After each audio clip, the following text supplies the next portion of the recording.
It's laundry day. You are traveling abroad. You're from the US, you're currently in Europe, and you just want some clean clothes. So when you go to work at the washing machine, you find that it doesn't work exactly the way you thought it would, based on what you know of machines at home.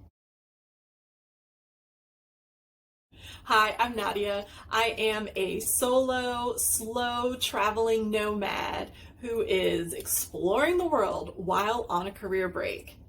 If that sounds like you or something that you aspire to, you are in the right place. So come with me today as we talk a bit about washing machines and doing laundry abroad. In today's video, when we talk about laundry, I will introduce you to some of the features of a lot of European washing machines. We'll look at the cycles and how long they run so that you can plan accordingly, or at least know what to look for when it comes to how long a cycle may last. Because if you have an older machine, one that doesn't have a digital panel on the front, you don't know how long the cycle will run. So that could be pretty disruptive, especially if you're waiting for clothes to dry or to do a large load of laundry. If that information turns out to be useful, be sure to like, be sure to subscribe, and definitely turn on those notifications so that you get an update whenever I release a new video. So let's get into it. This machine is made by Bosch, I believe is the pronunciation. It is a combo washer and dryer. In terms of depth, if we go inside, if I stick my arm in,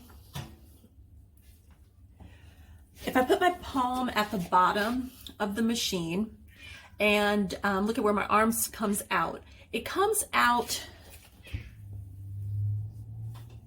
just about at my elbow. So if I put my fingers on the bottom, it's about middle of my forearm. So it's not huge. It's not terribly small, but it's probably in between a tiny machine and one of the larger ones that we would see as a standard machine.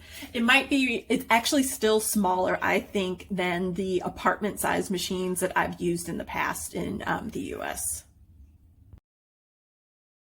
This machine is also pretty typical in that this panel is where you put your laundry detergent. So your bleach, your liquid detergent, your fabric softener will go in one of these three drawers. Let's take a closer look at the wash cycles. So it's setting as off right now, but if I turn it to cotton, the standard cycle is about 3 hours. And if you look at the other cycles, this one is pre-wash, 3 hours and 19 minutes. Easy care, which I think is delicate, that's almost 2 hours. Mixed load, that one is about an hour. Allergy, 2 hours and 41 minutes.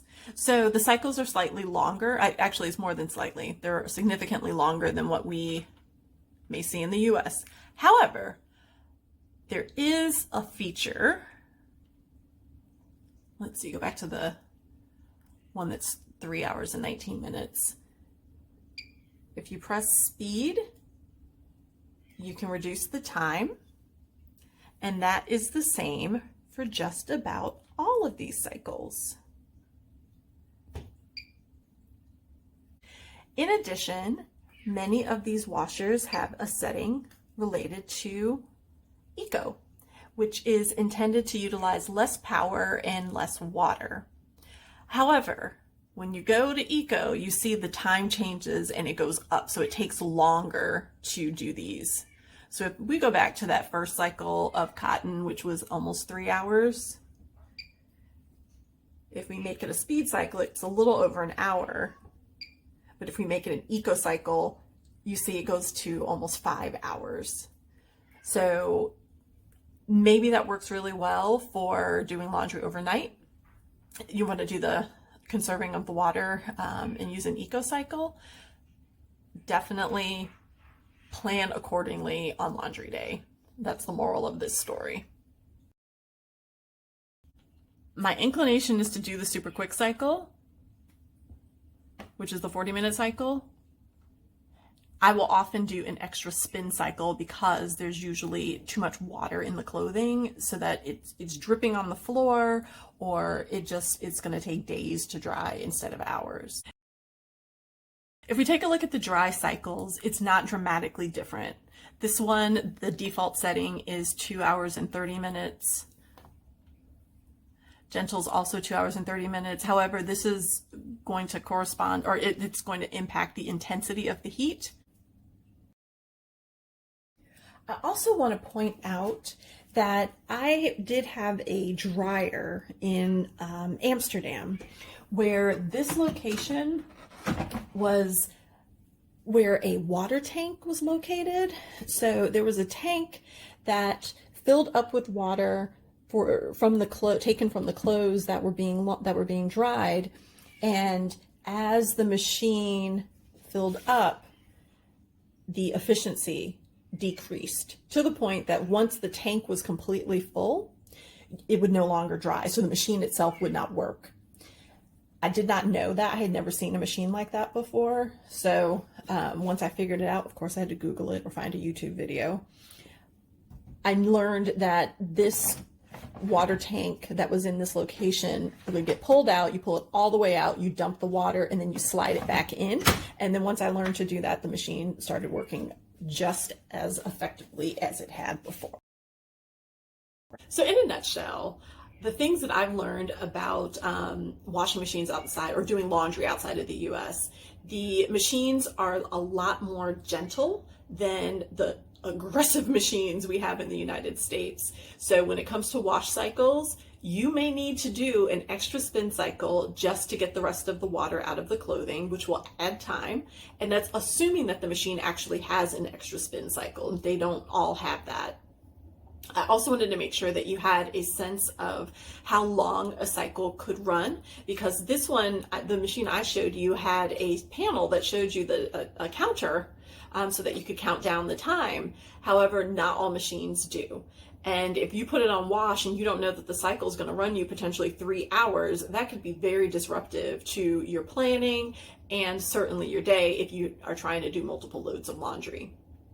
When it comes to the dryers are also a lot more gentle. And even if something has been in there for almost 3 hours, that doesn't mean that it's going to be dry. I have seen many occasions where my items just were not dry at the end.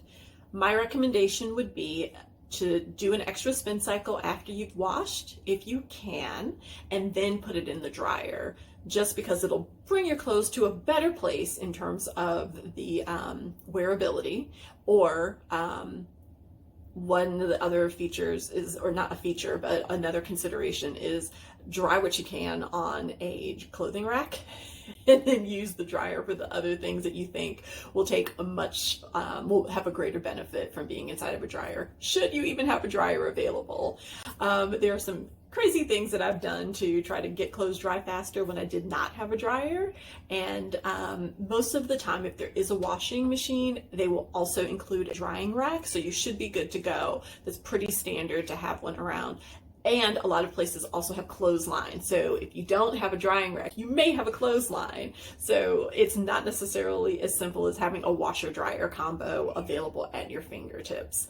And it may not, the process may not result in dry clothes that are ready to go as quickly as you are accustomed. The machines just don't get as hot as they do in the US. So there you have it.